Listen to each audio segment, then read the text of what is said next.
Добро утро, утрински брифинг 25 декември, среда. Јас сум Сашо Ордановски, со мене е колегата Александар Чомовски, а на вкрстено испрашување ќе го имаме техничкиот премиер на владата на Република Македонија, господинот Оливер Спасовски.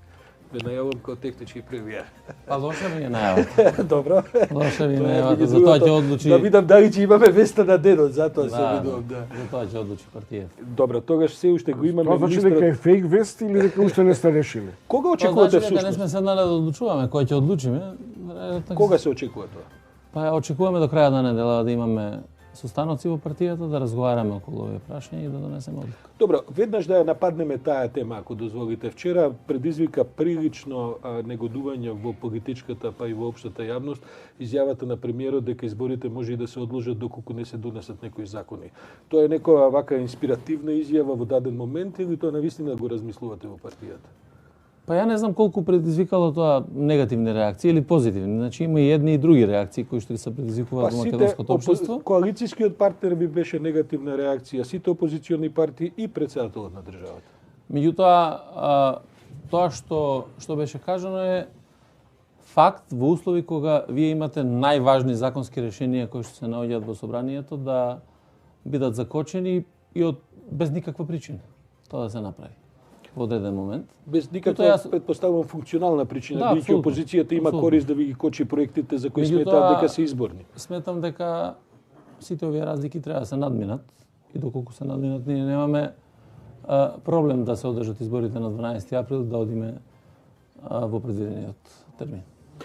Чекате, многу внимателно ве следам. Значи, ако немате проблем, останува условот. Или тие закони, или нема вонредни избори. Не, државата не треба да има проблем со кочење на парламентот и неносење на закони кои што се во интерес на граѓаните. Знаете дека имаме закон кој што е за зголемување на пензиите и некои други закони кои што се наоѓаат во собранието. Јас знам дека опозицијата ги аргументира своите ставови со фактот дека имало многу законски решенија во моментот во собрание, иако најголемиот дел се усогласуван со законот за прекршоци. И тоа како и да е, мислам дека одговорноста на политичките субјекти во овој момент е многу важна. Спасовски, само еден момент. Дали ова игра околу можното пролонгирање крие зад мизансценот варијанта да се дочека крајот на нострификацијата или ратификацијата на договорите со НАТО и собранието да ја ратификува, па тоа да биде некаков лајт мотив? Видете, па носењето на одлуката за изборите беше токму детерминирана од НАТО и од нашето пристапување кон НАТО алијансата. Тоа знаете дека беше одлука која што врз основа на сите анализи кои што беа правено помеѓу политичките субјекти дека 12 април бил соодветниот датум Македонија да стане членка на НАТО. Така да јас очекувам дека и тој услов ќе биде задоволен, Македонија ќе стане 30-та членка на НАТО, за да можеме сите активности околу изборите да бидат завршени. Сосема накратко, пред изборите вегувате во реформа на Министерството за внатрешни работи. Опозицијата веднаш ве нападна дека тоа се прави заради предизборни потреби, за да се создадат повеќе началници, за да новиот технички министер не може да смени доволен број началници, знаете дека треба да смени 10 и така натаму. Оваа реформа која што превземате, а која што во јавност одекна најмногу заради укинувањето на единицата Алфи, е реформа која ви е некаква подолгорочна, однапред планирана или навистина сега малку вака на брзање влегувате во реформирање на министерството? Не, видите, не може да стане збор за реформа во Министерството за внатрешни работи, во која што на нас денеска ќе ни текне дека нешто ќе направиме и утре ќе го направиме. Ова се долгорочни анализи кои што сме ги направиле. И врз основа на тие анализи ги носиме нашите одлуки. Вие знаете дека година дена работевме на неколку стратешки документи во Министерството за внатрешни работи и токму сега треба да се започне со реализација на тие стратешки документи. И во делот на управувањето со човечките ресурси, во делот на дисциплинските постапки, во делот на јавните набавки. Така да стратешкиот пристап во раководењето со Министерството за внатрешни работи е исклучително важно. Така да ова нема врска никаква нити со избори, нити со формирање на техничка влада. Ова се работи кои што се важни за безбедност и важни за граѓаните, за државата. Јас вчера дадов и објаснување. Ние практично не правиме укинување на единицата, туку врз основа на правиме спојување на неколку единици, се со цел да имаме поголема функционалност, меѓутоа и поголема видливост на терен.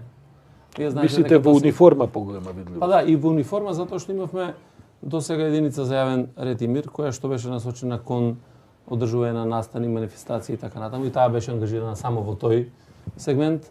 Имавме единица Алфа која што беше во цивил на територијата и сето тоа сакаме да биде една интервентна единица и на основа на тоа да врз основа на утврдени правилници, прописи како се постапува и така натаму, бидеме и повидливи во Министре, некако се совпадна во последнава недела да имаме крупни криминални или како кажам ситуации во кои што навистина не сме навикнале да ги имаме. Имаме јавни пукања, дури дрски во едниот се случи во објектот голема отвореност, хотелот Александар Палас. Вчера вие говоревте за една многу крупна акција која што спроведе 700 кила кокаин, воопшто не е мала цифра за светски рамки и така натаму. Имам печаток дека ескалира насилниот криминал и овој тежок криминал или само што ги обработуваме на јавен начин, поинаку па не добиваме таков печаток? Не, значи статистиката покажува дека ние имаме намалување на криминалитетот во државата визави податоците од 2018 година. Ние рековме уште од самиот старт дека е многу важно да бидеме и транспарентни кон јавноста во однос на оно што се случува. И првиот момент на моето доаѓање во министерство, советот од поискусните, би рекол, полициски службеници беше немојте да ги објавувате сите факти, немојте да отварате толку канали за комуникација кои што ќе создаваат можеби перцепција поинаква, меѓутоа за мене беше многу важно да бидеме транспарентни и да тоа што се случува во државата ние го објавиме. Пред да преминеме со колегата, само еден момент, ако ја протежирате оваа транспарентност, зошто 3 дена молчевте околу кокаинската афера и замешателството на позната јавна личност како што е актерката Јовановска, односно Силвија Стојановска и така натаму. Дали мислите дека за тоа се криеше некаква тактика во операцијата голема или сепак малку тактизирате заради јавниот имидж на замешателите? Не.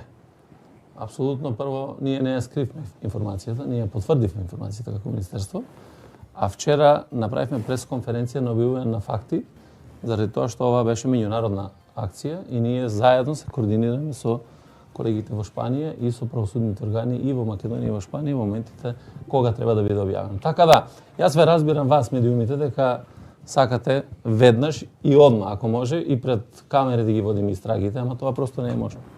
Зошто актерката беше пред очите на камерата, а нејзиниот сопруг беше сокриен? Тоа ќе го прашате обвинителството.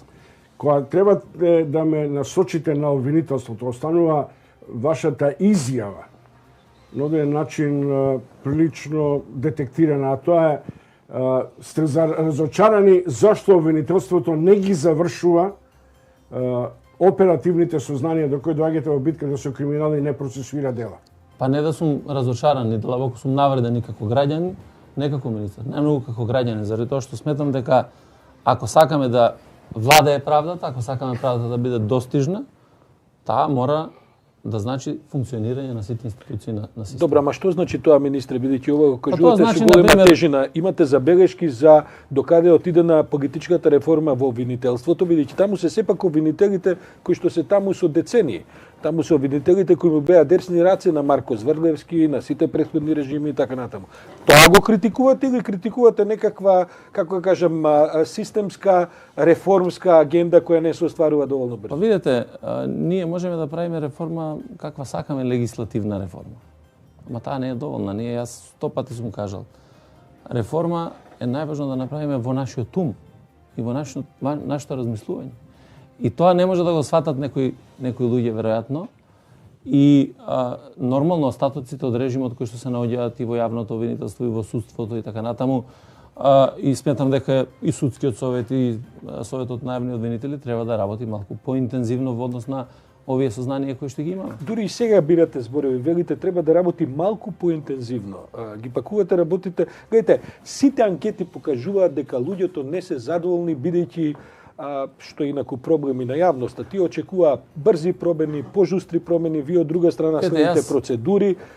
Каде ќе го најдете тука средниот пат? Ви доаѓаат избори, тоа може да е точката заради која ќе изгубите многу гласови. Зборовите, вие знаете дека јас многу време зборувам отворено, може би единствен зборував отворено и во однос на работите во судот, и во обвинителството и така натаму.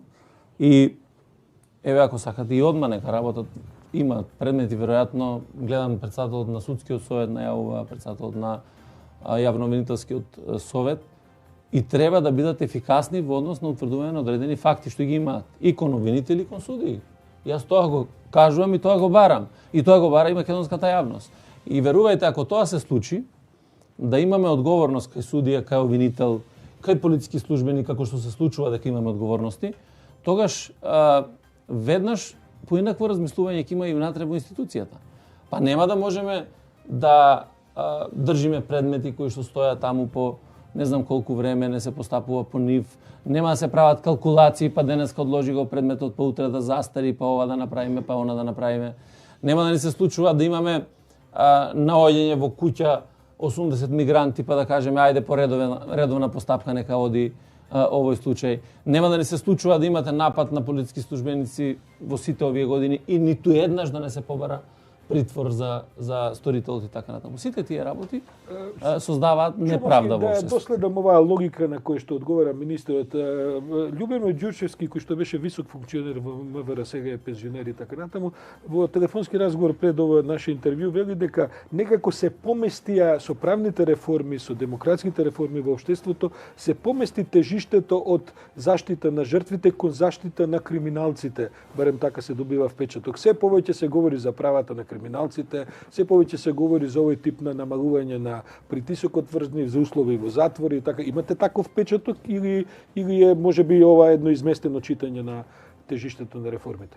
Па видите, се создава впечаток заради тоа што ако вие гледате дека оние кои што направија сериозни криминали во општеството, има или се бараат начини тие судски лавиринти како на крајот да се спасат од целата таа ситуација. И му успева како што гледаме. Визави некоја постапка која што оди против, не знам, некаков обичен човек кој што направил одреден криминал, тоа е перцепција, меѓутоа и потврда на она што сите ние го чувствуваме. Затоа зборуваме постапките на судскиот совет, постапките на советот на јавни обвинители, сето она што ни се случува во правосудниот систем ќе ги детерминира сите овие размислувања на граѓаните кон кој правец ние се движиме. Ретроспективно, можевте ли малку повеќе да притиснете политички за побрзи реформи?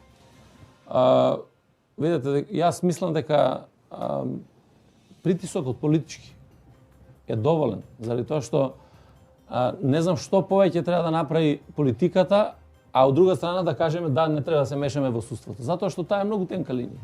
Ако политиката во било кој момент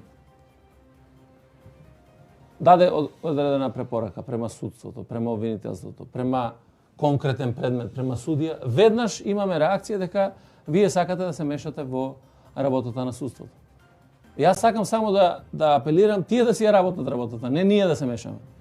Верувајте, јас не би излегол ниту како министер, верувам дека ниту еден колега тоа не би го направил ако работите одат онака како што треба да реагираме. Тогаш не би реагирале на граѓаните.